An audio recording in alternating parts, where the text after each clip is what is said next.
Coat caller కింద back side బాదం shape వస్తుంది అనమాట. కాలర్కి 2 ఇంచెస్ గ్యాప్లో వేసుకోండి, కాలర్ అనేది వస్తుంది. నేను 6.5 తీసుకున్నాను లెంత్, వీటితో ఒక 3 ఇంచెస్, ఇక్కడ 3 ఉండదు అని తీసుకుంటుంది. 6.5 లెంత్ తీసుకున్నా, ఇక్కడ 3 ఉన్నట్టు తీసుకున్నాం. ఓకే, ఇక్కడ ఏంటంటే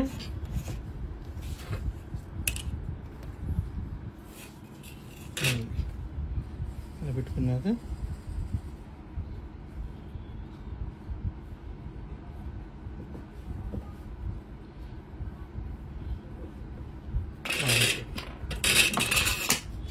బ్యాక్ పడితే ఏంటంటే చూపిస్తుంది నాకు.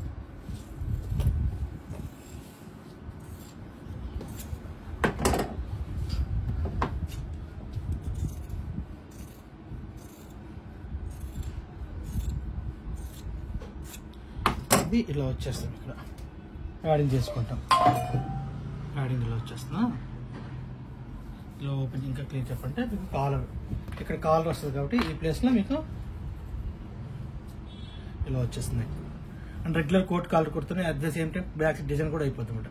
మన ఇష్టం ఏదైనా మోడల్ వేసుకో, హార్ట్ షేప్ కూడా వేసుకోవచ్చు, ఇంతే.